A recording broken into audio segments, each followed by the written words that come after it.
श्री हरितालिका व्रत कथा. श्री गणेशाय नमः.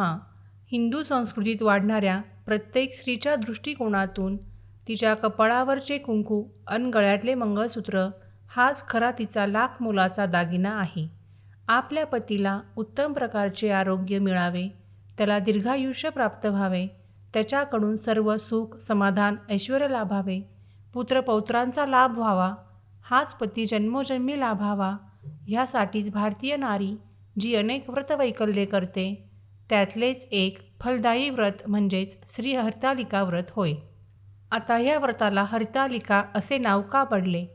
ह्याबद्दल असे सांगतात की अलिका ह्याचा अर्थ आहे सखी, तर हरित याचा अर्थ आहे अरण्य. दक्षकन्या पार्वती हिचा पुढचा जन्म म्हणजे हिमनग कन्येचा. पार्वतीचा पती हे भगवान शिवशंकर. तेव्हा आपला गतजन्मीचा पतीच आपल्याला ह्या नवजन्मातही लाभावा म्हणून पार्वतीने आपल्या सखीसह घोर अरण्यात जाऊन हे व्रत केले. त्यामुळेच सखीबरोबर अरण्यात केलेले व्रत ते हरतालिका व्रत असे ह्या व्रताचे नाव पडले. श्री हरतालिका ह्या व्रताची मुख्य देवता ही भगवान शिव असून त्याची उपासक आहे ती आदिशक्ती भवानी अर्थात शिवप्रिय माता पार्वती. पार्वती ही महान पतिव्रता, अखिल नारी जातीचा एक थोर आदर्श. पूर्वजन्मी पार्वती ही दक्षराजाची कन्या होती. दक्षराजाच्या इतर कन्यांनी चांगल्या चांगल्या वैभवसंपन्न पतीशी विवाह केले आणि त्या आपापल्या सासरी सुखासमाधानाने ऐश्वर्य आणि श्रीमंतीत राहत होत्या. तर दक्षकन्या पार्वती हिने मात्र शिवशंकर ह्यांनाच आपला पती निवडून त्यांच्याशी विवाह केला होता. स्मशानवासी, गिरिकंदरात राहणाऱ्या, वल्कले नेसणाऱ्या, गळ्यात सर्प मिरवणाऱ्या, अंगाला राख फासणाऱ्या अशा शंकराशी पार्वतीने हट्टाने विवाह केला होता.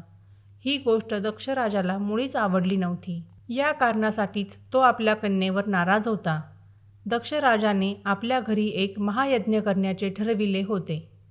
त्यासाठी त्याने सर्व देवदेवता, ऋषीमुनी इत्यादी ह्या सर्वांना खास आमंत्रणे दिली होती. पण आपली कन्या पार्वती आणि तिचा पती शंकर ह्यांना त्याने आमंत्रण दिले नव्हते. मात्र इकडे कैलास पर्वतावर पार्वतीला ह्या यज्ञाची वार्ता समजली. एवढा मोठा यज्ञ, तोही पित्याचे घरी, आणि आपल्याला मात्र त्याचे आमंत्रण नाही. ह्याचे पार्वतीला जरा आश्चर्य वाटले. तसेच तिला त्याचे दुःखही झालेच. पण त्याचवेळी तिच्या मनात असाही एक विचार आला की यज्ञाच्या तयारीत घाईगडबडीत कदाचित आमंत्रण करायचे राहून गेले असेल. घरचेच कार्य आहे, तेव्हा आपण आमंत्रणाची वाट न पाहता गेलो तरी काय हरकत आहे. आणि एका निवांत अशा क्षणी पार्वतीने भगवान शंकर यांना विचारले, स्वामी, माझे पिता दक्षराज ह्यांचेकडे एका महायज्ञाचे आयोजन आहे. त्यांनी इतर सर्व बहिणींनाही बोलावलं आहे. मलाही तिथं जायची इच्छा आहे, तेव्हा मी तिथं जाऊ का? तेव्हा भगवान शंकर तिला म्हणाले, हे गौरी, इतरांना आमंत्रणं गेली आहेत हे तर मलाही ठाऊक आहे, पण आपल्याला मात्र आमंत्रण नाही. तेव्हा न बोलवता आपण तिथं जाणं हे मला तरी उचित वाटत नाही. हे शुभानने, तू पण तिथं तुला बोलावले नसताना जाऊ नयेस असं मला वाटतं. उद्या जर तिथं तुझा अपमान झाला तर तो अपमान तुझ्या एकटीचा नव्हे तर आपल्या दोघांचा असेल. तेव्हा भगवान शंकर हे अशा शब्दात पार्वतीस उचित मार्गदर्शन करत असतानाच नेमके त्याच वेळी तिथे नारद मुनी आले. शिव पार्वती ह्यांच्यामधला तो संवाद ऐकल्यावर नारद मुनी मात्र म्हणाले की हे पार्वती माते, मला तरी असंच वाटतं की आपल्या पित्याच्या घरीच जाण्यात लेकीला मान पाणतो कसला, अन आमंत्रणाची गरज तरी काय. नारद मुनींच्या ह्या म्हणण्याने पार्वतीच्या मतास दुजोराच मिळाला जणू. शिवशंकर यांनी मात्र काहीच मत व्यक्त केले नाही. त्यांचे मौन हीच त्यांची मुकसंमती आहे असे समजून पार्वतीने त्या कार्यासाठी आपल्या पित्याकडे जाण्याचा निर्णय घेतला. सोबत भूतगण, शिवगण ह्यांचा ताफा घेऊन आणि नंदीवर बसून आदिशक्ती माता पार्वती यज्ञमंडपात येऊन दाखल झाली. भवानीच असे शिवगण, भूतगण ह्यांचे सोबत त्या धर्मकार्यास उपस्थित झाल्याचे पाहून सर्व ऋषीमुनी, देवदेवता ह्यांना खूप आनंद झाला. सर्वांनी उठून आदिशक्तीचे स्वागत केले. तिला नमस्कार केला. पण प्रत्यक्ष पिता दक्षराज, माता किंवा इतर उपस्थित असलेला भगिनी वर्ग ह्यांच्यापैकी कुणीही तिचे स्वागत केले नाही का ती आल्याची साधी दखलसुद्धा घेतली नाही. उलट तिच्या आगमनाने पिता दक्ष हा नाराज झाला. न बोलवता ही जोगड्याची बायको इथे का आली? तिला कोणी बोलावले होते? आमंत्रण नसेल तर जाऊ नये, इतका साधा शिष्टाचारही हिच्यापाशी उरला नाही काय? असा विचार करत भर मंडपात दक्षराजाने तिचा अपमान केला. त्या घोर अपमानाने पार्वती देवी इतकी दुःखी झाली की आता हे असे अपमानित तोंड घेऊन कैलास पर्वतावर परत जाण्याऐवजी आणि दुसऱ्याच क्षणी सर्व देव, ऋषी, मुनी, माता पिता ह्यांच्या देखत पार्वतीने समोरच्या धगधगत्या यज्ञकुंडात उडी घेतली आणि आपल्या जीवनाचा असा दुःखद शेवट करून घेतला. जन्मोजन्मी हाच पती लाभावा म्हणून श्री शिवशंकरांना आपला पती परमेश्वर मानणाऱ्या त्या देवीने पुढे हिमालयाच्या पोटी जन्म घेतला. ती आदिमाया जगदंबिका, गतजन्मीची दक्षकन्या पार्वती हीच ह्या जन्मात पर्वतराज हिमालयाची कन्या झाली. ही सद्गुणी, सदाचारी आणि सुंदर कन्या हळूहळू दिसामासांनी वाढू लागली. वाढत्या वयाबरोबर तिच्या सौंदर्यातही अनुपम्य वाढ होऊ लागली. पाहता पाहता कालगतीची अनेक पाने गळून गेली.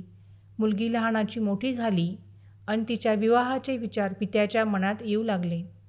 आपली ही उपवर कन्या कुणाला द्यायची? तिचे पाणीग्रहण कोण करेल? तिला कोण, कुठला आणि कसला पती मिळेल याची चिंता हिमालयाच्या मनाला अस्वस्थ करू लागली. त्यावेळी अचानकपणे महर्षी नारद यांचे हिमालयाकडे येणे झाले. हिमालयाने त्यांचे स्वागत केले, पूजन केले आणि आपल्या कन्येला महर्षी नारद यांच्या पायावर घालून तिच्यासाठी एखादा सुंदर वर सुचवा अशी प्रार्थना केली. तेव्हा ध्यान लावून आणि क्षणभर विचार करून नारद म्हणाले, हे पर्वतराज, माझ्या लेखी तर तुझ्या ह्या सर्वांग सुंदर कन्येसाठी एकच योग्य असा वर आहे आणि तो म्हणजे वैकुंठनायक श्री विष्णू. आपण हे उत्तम कन्यारत्न त्या विष्णू नारायणास द्यावे हेच उचित. महर्षी नारदांच्या त्या सूचनेने पर्वतराज हिमालय सुखावला. त्यानेही मनोमन हाच विचार केला होता की श्री विष्णू हाच आपल्या कन्येसाठी सुयोग्य वर आहे. पण कन्येने अर्थात पार्वतीने मात्र ह्या विवाहास स्पष्ट नकार दिला. ती म्हणाली, पिताजी, आपण व्यर्थ चिंतित होऊ नका. मी माझा पती ठरवला आहे. कैलासाधिपती शिवशंकर हेच माझे जन्मोजन्मीचे पती आहेत. मी त्यांच्याशिवाय अन्य कुणाशीही विवाह करणार नाही, हा माझा निश्चय आहे. मी माझे पती शिवशंकर ह्यांना मिळवण्यासाठी काय वाटेल ते करीन. बेटा, पण विष्णूच तुला योग्य वर आहे. तू त्या शिवाचा विचारही करू नकोस, असे हिमालयाने आपल्या कन्येला समजावून सांगितले. तेव्हा हिमकन्या म्हणाली, तात, नाही, ते होणे नाही. मी पार्वती आहे.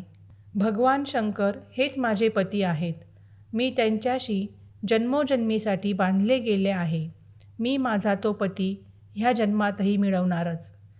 आणि हाच दृढ निश्चय करून आपल्या एका सखीला बरोबर घेऊन ती दूर अरण्यात निघून गेली. तिने नदीच्या काठावर वाळूचे एक मोठे शिवलिंग तयार केले. अरण्यातल्या पाना फुलांनी शिवाची मनोभावेच पूजा केली. शिव आराधना केली, उपवास केले, घोर तप केले आणि पार्वतीने सखीसह केलेल्या त्या घोर तपावर प्रसन्न होऊन भगवान शंकर हे पार्वतीसमोर बटूच्या वेशात उभे राहिले. त्या बटूने पार्वतीला प्रश्न केला, हे देवी, तू हे व्रत का आणि कशासाठी केलं आहेस? पार्वतीने आपला हेतू बोलून दाखवला. तेव्हा तो बटू म्हणाला, हे बघ, मलाही असंच वाटतंय की शंकर नव्हे तर विष्णूच तुझ्यासाठी योग्य वर आहे. हे सर्व सोड आणि पित्याच्या इच्छेप्रमाणे विष्णूशीच लग्न कर. त्यातच तुझं कल्याण आहे. बटूचे हे शब्द ऐकून पार्वतीला फार राग आला. ती म्हणाली, हे विप्रकुमारा, तू इथून जा. उगाच माझ्या शापवाणीचा बळी ठरू नकोस. जा, मला पापाची धनी करू नकोस. जर मला माझा हवा तो पती मिळाला नाही तर मी तेवढ्यात बटू अदृश्य झाला आणि तिथं प्रकट झाले भगवान शंकर. पार्वतीने त्यांना नमस्कार केला आणि आपली मनोकामना बोलून दाखवली. भगवान म्हणाले, तथास्तु. ज्याप्रमाणे भगवान शंकर यांनी पार्वतीच्या पूजाव्रताने संतुष्ट होऊन तिला दर्शन दिले, त्याप्रमाणेच ज्या स्त्रिया हे व्रत करतील त्यांना सुख, संपत्ती, सौभाग्य आणि संतती प्राप्त होईल. त्यांच्या सर्व मनोकामना पूर्ण होतील, असा त्या व्रताला आशीर्वाद दिला. तो दिवस म्हणजेच भाद्रपद शुद्ध तृतीया. तेव्हापासून हे व्रत मोठ्या भक्तिभावाने आणि श्रद्धेने केले जाते. उपास धरला जातो, पूजा केली जाते आणि ब्राह्मण आणि सुवासिनी यांना दानवाण दिले जाते. असा ह्या व्रताचा थोर महिमा व फलश्रुती आहे. ही 60 उत्तराची कहाणी 5 उत्तरी सुफळ संपूर्ण.